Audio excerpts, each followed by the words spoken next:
Well, hello, friends and neighbors and fellow Bible students. We are doing the Spiritual Warfare series, speaking about the unseen world, and today's session is the story of Satan. So in the last one, we talked about the divine council, and today we are talking about Satan. So at some point in history, a magnificent and powerful divine being was created by God. He was filled with great wisdom, full of splendor and beauty, and perfect in every way. This being was given a prominent position and much prestige and blessings, but he abused his position of authority and he started a rebellion. That has shaped our life today, and it is still at work, and we all know this being as Satan.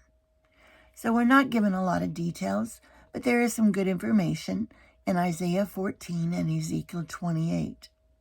And in both places, the chapter starts out speaking of a human person of authority and then progresses to address the evil authority behind that human. And we're going to read the first example in Isaiah. It's Isaiah chapter 14, verses 12 through 20. And I think instead of reading all of the verses, I will read you my summary of the important points of that passage. So what do we learn about Satan from this passage in Isaiah 14? Isaiah 14. We know that he has fallen from heaven. He has been cut down. He laid the nations low. He wanted to set his throne high above God's throne, above the stars of God. Now, the stars are often used to express heavenly principalities or princes. In Job 38:7, it's referring to the divine council and to the stars, to the Elohim, to be exact. He wanted to sit in the Mount of Assembly in the far reaches of the north. Now, the ancient pagans believed that the gods, the idols, the false gods, lived high on some mountain of the north. And I believe that when we read of this divine being who wanted to sit in the Mount of Assembly in the far reaches above of the north, that this is another acknowledgement that there are other gods, and he wanted to sit high above them as well. He said, I will make myself like the Most High.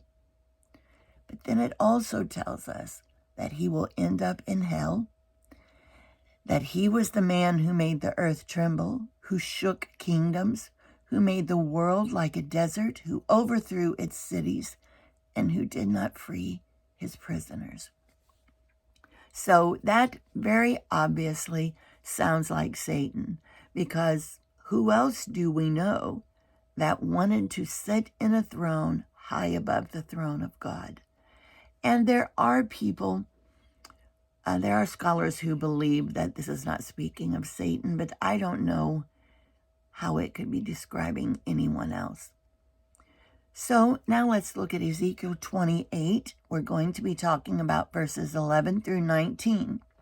And the first part of this chapter is doing the same thing that it did in Isaiah. It's talking about a human ruler, and he's called the Prince of Tyre. And then our passage, starting with verse 11, is speaking to the evil divine being behind the Prince of Tyre. And it is obviously Satan as well. And these are words spoken by Ezekiel. In verse 11, he says, the word of the Lord came to me. So God gave these words to Ezekiel. And I'm going to summarize them as well. And you can just go and read in Ezekiel 28, verses 11 through 19. So what we learned about Satan in this passage is that he was called the signet of perfection, the seal of perfection. He was full of wisdom and perfect in beauty. He was in the garden of God. Some translations say in Eden, and I do believe that that Eden was part of the garden of God, because you'll remember that it says that Adam and Eve were in the east of Eden, of the Garden of Eden. So I believe that the Garden of God was could have been fairly large. I also believe that it was where heaven and earth overlapped, and God's heavenly family was there as well as God, and Adam and Eve were placed in the east of the garden. It says that he was covered in beautiful gemstones and gold settings and engravings. And it actually says that the gold settings and the carved engravings were prepared for him the very day he was created. So to me, it sounds like God created Satan for this wonderful position that he was given among the highest of the angelic beings in heaven, the highest of the divine beings. It says in this passage that he was an anointed guardian cherub placed on the holy mountain of God. So he was among the highest of the divine beings in heaven. He was blameless from the day he was created until sin was found in him. And as a result, he was cast from the mountain of God and from the midst of the stones of fire. And the stones of fire, that passage is only mentioned in the Bible twice, and it's here in Ezekiel, and no one is really sure what that is referring to.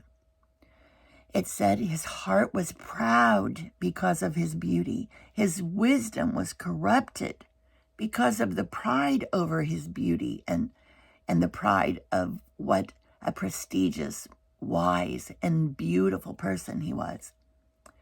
Because of the multitude of his sins, he will be consumed with fire and turned to ashes. He will be no more forever.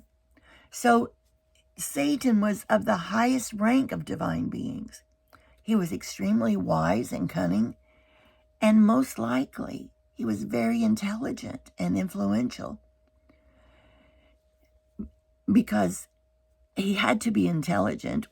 He is very wise as he comes against us, and he's had thousands of years to observe mankind and to know their weaknesses and how they act, and he uses that knowledge against us. At some point, Satan began to take his eyes off of God and began to look toward himself. He fixated on his beauty and his wisdom, and his heart began to fill with pride. And this pride led to a desire to rule in place of God, and it led to his downfall. And it was Satan's free will to choose to do evil, because the absence of God always leads to evil. And he chose disobedience and pride, and it destroyed what God created as perfect. Just like with Adam and Eve, they chose disobedience and pride, and their action led to them being removed from the presence of God. So some people believe that Satan fell long before Adam and Eve, and he snuck back into the garden as a snake. Some people believe that he was still in his position when Adam and Eve were there, and his sin culminated in the deception of Adam and Eve. I believe he was hoping for a mutiny to go along with his own rebellion that he was planning. And this theory, which is the one that I find most likely, would explain why Eve was not surprised when a snake started speaking to her. I believe that she saw him as the cherub that he was, as the cherub that she was familiar with. And she knew of his wisdom and his special place of honor.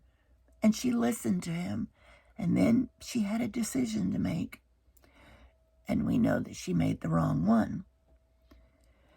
But we can't know for sure if that's how it happened. But what we do know is that he still is fighting us. He still exists on earth. He is still seeking to destroy mankind.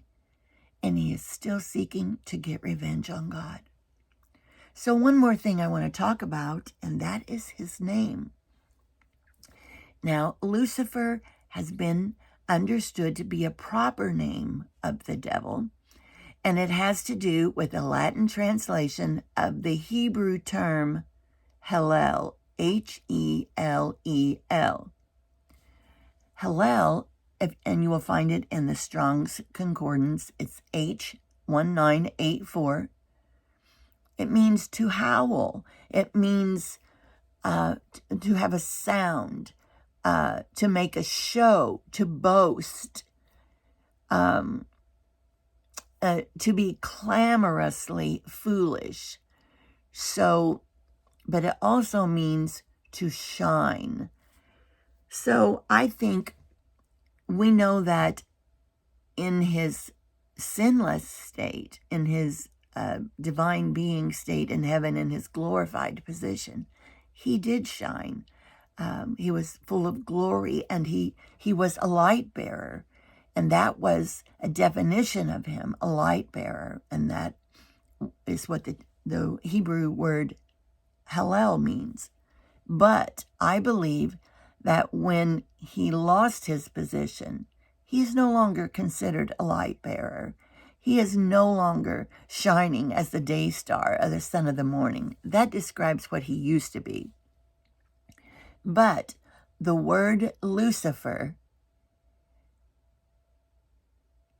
came from the Latin language, and it means light bearer. So the King James, when it was translated from the Latin translation, they just used the word Lucifer. And so the name Lucifer was created in the King James translation. It is not technically his name.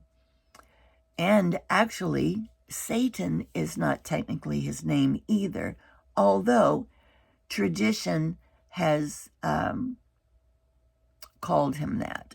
And tradition during the Bible days. So let's talk about that just real quick. The Hebrew word that comes out, Satan, means that which opposes or that which goes against.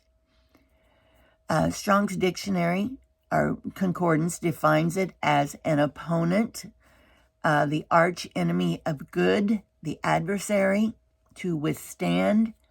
So, in the Hebrew scriptures, the fallen cherub is called Ha-Satan. It means the Satan, the adversary, the arch enemy of God. So now we just use the word Satan, and that first happened in, I think, 1 Chronicles, and in the New Testament, he is referred to as the evil one, as the devil, as Satan. So Satan is probably, most likely, not technically his name either. And so we don't really know what his name is. But the evil one fits him pretty well, I think.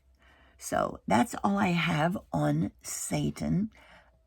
We are going to talk extensively how he operates and how he battles against us and how he uses our weak areas and how he uses our mind and our thinking to get victory over us and to keep us from claiming the promises of God.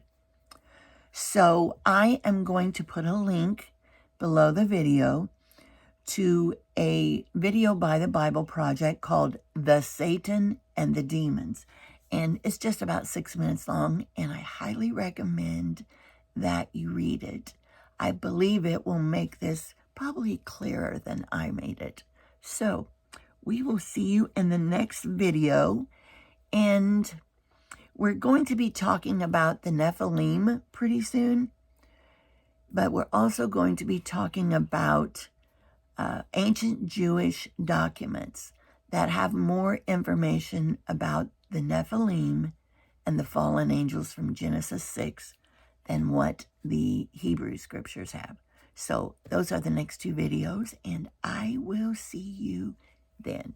Have a good evening.